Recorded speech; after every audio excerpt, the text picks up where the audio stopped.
အင်္ဂါဂျိုဘောကလှုပ်ဝက်စမ်းကြည့်တဲ့အရာများအင်္ဂါဂျိုဆိုတာသိပ္ပံပညာရှင်တွေအတွက်ရောစူးစမ်းလိုစိတ်ရှိတဲ့သူတွေအတွက်ပါအမြဲတမ်းစိတ်လှုပ်ရှားစရာကောင်းတဲ့နေရာတစ်ခုပါဆယ်စုနှစ်များစွာအတွင်းအာကာသယဉ်နေစီလွတ်ပြီးဓာတ်ပုံရိုက်ကြည့်တဲ့အခါမှာပညာရှင်တွေကိုအံ့ဩစေလောက်တဲ့အပြေရှားရခတ်ပြီးထူးဆန်းတဲ့အရာဝတ္ထုတွေအများကြီးကိုတွေ့ကြရပါတယ်ဒီနေ့မှာတော့ Mystery and Knowledge ကိုစိတ်ဝင်စားတဲ့သူတွေအတွက်အင်္ဂါဂျိုဘောကအထူးဆန်းဆုံးရှာဖွေတွေ့ရှိမှု17ခုကိုစူးစီးတင်ဆက်ပေးလိုက်ပါတယ်နံပါတ်1 The Fate on Mars 1986ခုနှစ်မှာ NASA ရဲ့ Baikiwan အာကာသယာဉ်ဟာအင်္ဂါဂျိုကိုလှည့်ပတ်ရင်ဓာတ်ပုံတွေရိုက်ကူးခဲ့ပါတယ်။အဲ့ဒီအထက်ကဓာတ်ပုံတစ်ပုံဟာကမ္ဘာတုံးလုံးကိုတုန်လှုပ်သွားစေခဲ့ပါတယ်။အဲ့ဒါကတော့အင်္ဂါဂျိုရဲ့စိုင်ဒိုနီးယားလို့ခေါ်တဲ့ဒေသမှာလူမျက်နှာနဲ့တူလွန်းတဲ့ကြောက်တောင်ကြီးတစ်ခုကိုတွေ့ရှိခဲ့တာပါ။ဒီဓာတ်ပုံထွက်ပေါ်လာတာနဲ့လူတွေကြားမှာ theory တွေလည်းအမျိုးမျိုးထွက်ပေါ်ခဲ့ပါတယ်။အင်္ဂါဂျိုမှာတစ်ချိန်ကအသိဉာဏ်ရှိတဲ့ဂျိုသားတွေရှိခဲ့ပြီးဒါကိုအထိမ်းအမှတ်အဆောက်အအုံဖြစ်တည်ဆောက်ခဲ့တာလို့ယုံကြည်သူတွေလည်းရှိကြပါတယ်။နောက်ပိုင်းမှာပုံမကြည်လင်တဲ့ကင်မရာတွေနဲ့ပြန်လည်ရိုက်ကူးခဲ့တဲ့အခါဒါဟာသဘာဝလျောက်ဖြစ်ပေါ်နေတဲ့တောင်ကုန်းတစ်ခုသာဖြစ်ပြီးအလင်းနဲ့အရိပ်ကျရောက်မှုကြောင့်မျက်နှာနဲ့တူသွားတာလို့သတ်မှတ်ခဲ့ကြပါတယ်။နံပါတ်2 The Allen Doorway 2022ခုနှစ်မေလ9ရက်နေ့မှာ Curiosity rover ကနေရိုက်ကူးပြီးပို့ပေးလိုက်တဲ့ဓာတ်ပုံတစ်ပုံဟာအတော်လေးကိုဟိုးလေးကြော်ဖြစ်သွားခဲ့ပါတယ်။ကြောက်ဆောင်တစ်ခုရဲ့ဘေးဘက်မှာတရက်လှပတဲ့တကားပေါက်တစ်ခုကိုတွေ့လိုက်ရတာကြောင့်ဖြစ်ပါတယ်။ပုံစံကလူတစ်ယောက်ဝင်လို့ရလောက်တဲ့အရွယ်အစားရှိတယ်လို့လည်းထင်ရပါတယ်။နေရန်တွေဟာတိကျလုံးတဲ့အတွက်ဒါဟာသဘာဝအတိုင်းဖြစ်တာမဟုတ်ပဲဂျူသားတွေရဲ့လှုပ်ဝက်အခြေစိုက်စခန်းစီသွားတဲ့တကားလို့ယူဆခဲ့ကြပါတယ်။ NASA ရဲ့ပညာရှင်တွေနဲ့ဘူမိဗေဒပညာရှင်တွေကဒီပုံကိုတေချာစစ်ဆေးပြီးတဲ့နောက်ဒါဟာတကားပေါက်ကြီးလို့ထင်ရပေမယ့်အမြင့်18လက်မနဲ့အနံ12လက်မလောက်သာရှိတာကြောင့်လူမပြောနဲ့ကြောင်တောင်ဝင်ဖို့မလွယ်ဘူးလို့ဆိုပါတယ်။ The Allen Doorway ဆိုတာဂျူသားတွေရဲ့တကားမဟုတ်ပဲအင်္ဂါဂျိုရဲ့ကျန်းတဲ့ရာသီဥတုနဲ့ဘူမိဗေဒပြောင်းလဲမှုတွေကြောင့်ဖြစ်ပေါ်လာတဲ့သေးငယ်တဲ့အကွဲကြောင်းလေးတစ်ခုသာဖြစ်ပါတယ်။ဒီအပေါက်လေးကိုခွေးတိုးပေါက်လို့တောင်နောက်ပြောင်ပြီးခေါ်ခဲ့ကြပါသေးတယ်။နံပါတ်3 Mars Bigfoot ကြောက်ဆောင်တစ်ခုရဲ့အစွန်းမှာမြောက်ဝန်းကြီးတစ်ကောင်ထိုင်နေတယ်လို့ဒါမှမဟုတ်လမ်းလျှောက်နေတယ်လို့ပုံစံမျိုးကိုတွေ့ရပါတယ်။ဒီဓာတ်ပုံကို2009ခုနှစ်မှာ Spirit rover ကနေရိုက်ကူးခဲ့တာဖြစ်ပါတယ်။ကြည့်လိုက်ရင်လက်တစ်ဖက်ကိုရှေ့ထုတ်ပြီးတောင်ကုန်းပေါ်ကနေဆင်းလာတဲ့ပုံစံမျိုးပေါ်လွင်နေပါတယ်။ဒါကိုမြင်တဲ့အခါလူတွေ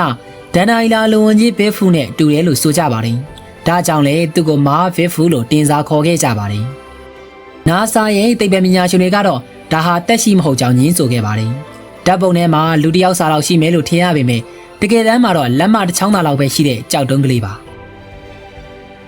Number 4 The Woman's on Mars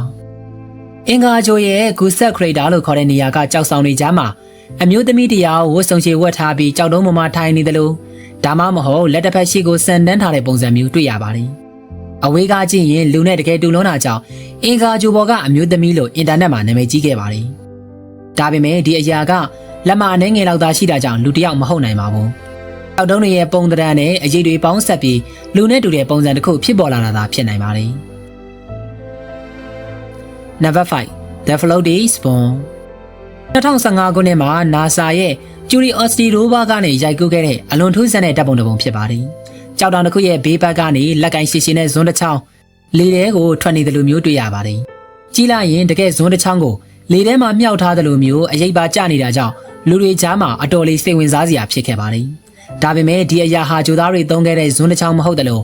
့လေထဲမှာတကယ်ပြန်ဝဲနေတာလည်းမဟုတ်ပါဘူး။ဒါဟာ Bantry Fat လို့ခေါ်တဲ့ဘူမိဗေဒဖြစ်စဉ်တစ်ခုကြောင့်သာဖြစ်ပါတယ်။အင်္ဂါဂျိုပေါ်မှာလေတိုက်နှုန်းပြင်းထန်ပြီးစွဲငရာနဲတဲ့အတွက်လေတိုက်စားမှုကြောင့်အခုလိုမျိုးထူးဆန်းတဲ့ကြောက်တုံးပုံစံလေးတွေဖြစ်ပေါ်လာတာဖြစ်ပါတယ်။ပြန်ဝဲနေတာလည်းမဟုတ်ပဲကြောက်ဆောင်တစ်ဘေးမှာကန့်နေတာသာဖြစ်ပါတယ်။ Number 6 Spring Rock 2023ခုနှစ် AB လမှာ Curiosity rover ကနေရိုက်ကူးမိခဲ့တာဖြစ်ပါတယ်။ဒီပုံဟာအာကာသဝါသနာရှင်တွေကြားမှာအင်္ဂါဂျိုဘောကနဂါးယူဆိုပြီးဟိုလီတစ်ကြော်ဖြစ်ခဲ့ပါတယ်။ကြောက်ဆောင်တစ်ခုရဲ့မျက်နှာပြင်ကနေအချွန်အတက်တွေဟာနဂါးတစ်ကောင်ရဲ့ကြောရိုးဘောကစူးတွေလိုမျိုးတဒန်းနဲ့စီတန်းပြီးထွက်နေတာကိုတွေ့ရပါတယ်။ဒါဟာနဂါးအယိုးဒါမှမဟုတ်ဂျိုသားတွေရဲ့အယိုးစုတော့မဟုတ်ပါဘူး။ Gay Crater ဒေသမှာဖြစ်ပေါ်တတ်တဲ့ထူးခြားတဲ့ဘူမိဗေဒဖြစ်စဉ်တစ်ခုဖြစ်ပါတယ်။ဒီနေရာမှာရေရှိခဲ့စဉ်ကနေကျကြောက်လွှာတွေဖြစ်ပေါ်ခဲ့ပါတယ်။အဲ့ဒီကြောက်လွှာတွေရဲ့အကွဲကြောင်းတွေကိုတက်ထုတက်တွေစီးဝင်ပြီးပုံမမာကြောတဲ့အလွှာတွေဖြစ်လာပါတယ်။အချိန်ကြာလာတဲ့အခါလေပြင်းတွေကကြောက်ဆောင်ကိုတိုက်စားလိုက်တာကြောင့်အခုလိုမျိုးစူးကျွန်းတွေဖြစ်ပေါ်လာတာဖြစ်ပါတယ်။ Number 7 Mars Blueberry 2004ခုနှစ်မှာ Opportunity Rover ကနေရှာဖွေတွေ့ရှိခဲ့တဲ့အလွန်သေးငယ်ပြီးလုံးဝနဲ့ကြောက်ခဲလေးတွေဖြစ်ပါတယ်4 မီလီမီတာလောက်သာရှိပြီးအပြာရောင်ရှိတာကြောင့်ပညာရှင်တွေက Mars Blueberry လို့အမည်ပေးခဲ့ကြတာဖြစ်ပါတယ်ဒီထဲမှာပျော်ဝင်နေတဲ့သတ္တုဓာတ်တွေကအနယ်အနှစ်တွေကြားမှာစုစည်းပြီးအလုံးလေးတွေဖြစ်လာပါတယ်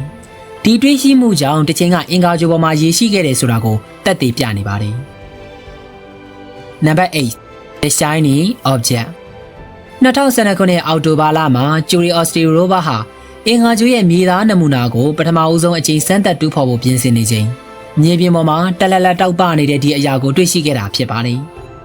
ဒါဟာဘေးပတ်ဝန်းကျင်ကကြောက်ခဲတွေနဲ့မတူပဲဖန်ဆဒါမှမဟုတ်တထူပြားလေးတစ်ခုလိုလင်းလက်နေပါတယ်အမျိုးမျိုးထင်ကြီးပေးခဲ့ကြပေမယ့် NASA ရဲ့အဖြေထွက်လာတဲ့အခါစိတ်မကောင်းစရာဖြစ်ခဲ့ပါတယ်ဒါဟာအာကာသယာဉ်တစ်စင်းရဲ့အစိပ်ပိုင်းတစ်ခုမဟုတ်ပဲကမ္ဘာကလှုပ်လိုက်တဲ့ဂျိုလူတွေကနေပြုတ်ကျကြံခဲ့တဲ့အမိုက်တစ်ခုသာဖြစ်ပါတယ်နံပါတ်9 Mars Go အင်္ဂါဂြိုလ်ရဲ့ဖုံထူပြီးနီညိုအောင်ရှိတဲ့မြေပြင်ပေါ်မှာဒီကြောက်တုံးလေးဟာထူးထူးခြားခြားရွှေရောင်လိုမျိုးဝင်းလက်တောက်ပနေပါတယ်အကောင်ရဲ့မျက်နှာပြင်ဟာအလွန်ချုံးမွေ့ပြီးတက်ထုတစ်ခုလိုအယောင်တောက်နေတာကြောင့်လူတွေကအင်္ဂါဂြိုလ်ပေါ်ကရွှေတုံးလို့တင်စားခေါ်ခဲ့ကြပါတယ်တိတ်ပညာရှင်တွေကတော့ဒါဟာရွှေအစ်စ်မဟုတ်ဘူးလို့ဆိုပါတယ်ဖြစ်နိုင်ခြေကတော့နှစ်ခုရှိပါတယ်အာကာသတွေကနေကျလာတဲ့အုတ်ကာကိန်းဒါမှမဟုတ်အင်္ဂါဂြိုလ်ရဲ့အတွင်းပိုင်းကနေထွက်လာတဲ့မီးတင်ကြောက်တစ်မျိုးလည်းဖြစ်နိုင်ပါတယ်ဘယ်အဖြေကမှန်တယ်လဲဆိုတာတော့အခုထိမသိနိုင်သေးပါဘူးနံပါတ်10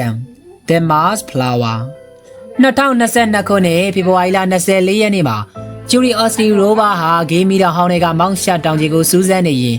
ဒီပန်းပွင့်ပုံတံကြောက်ခဲလေးကိုတွေ့ရှိခဲ့တာဖြစ်ပါတယ်။ကြည်လိုက်ရင်ပွင့်ချက်လေးတွေဖြာထွက်နေတဲ့ပန်းပွင့်တစ်ပွင့်နဲ့အလွန်တူပါတယ်။ဓာတ်ပုံထဲမှာကြီးတယ်လို့ထင်ရပေမယ့်တကယ်တမ်းမှာတော့အလွန်သေးငယ်လှပါတယ်။အကျွေစီတစ်စိထက်တောင်သေးပြီး1စင်တီမီတာခန့်သာရှိပါတယ်။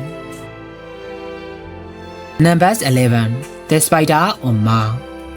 အင်္ဂါဂြိုလ်ရဲ့တောင်ဝင်ရိုးစွန်းဒေသမှာထူးဆန်းတဲ့ပင်ကူခြေထောက်တွေလိုဖြာထွက်နေတဲ့အမဲအောင်ပုံသဏ္ဍာန်တွေကိုတွေ့ရတတ်ပါတယ်။ဒါဟာတကယ်တက်ရှိတွေတော့မဟုတ်ပါဘူး။အင်္ဂါဂြိုလ်ရဲ့ထူးခြားတဲ့ရာသီဥတုကြောင့်ဖြစ်ပေါ်လာတဲ့ဘူမိဗေဒဖြစ်စဉ်တစ်ခုသာဖြစ်ပါတယ်။အင်္ဂါဂြိုလ်ရဲ့တောင်ဘက်ဝင်ရိုးစွန်းအနားမှာသာတွေ့ရတတ်ပါတယ်။နွေဦးပေါက်ချိန်မှာမြေအောက်ကကာဗွန်ဒိုင်အောက်ဆိုက်ဓာတ်ငွေတွေကမျက်နှာပြင်ကိုဖောက်ပြီးပေါက်ကွဲထွက်လာပါတယ်။အဲ့ဒီအခါအောက်ခြေကဖုံဖုံမဲတွေကိုသေဆောင်လာတာကြောင့်ဖြစ်ပေါ်လာတဲ့သဘာဝဖြစ်စဉ်တစ်ခုသာဖြစ်ပါတယ်။ဆောင်းရာသီမှာပျောက်ကွယ်သွားတတ်ပေမဲ့နွေရာသီရောက်ရင်တော့ပြန်ပေါ်လာလိမ့်ရှိပါတယ်။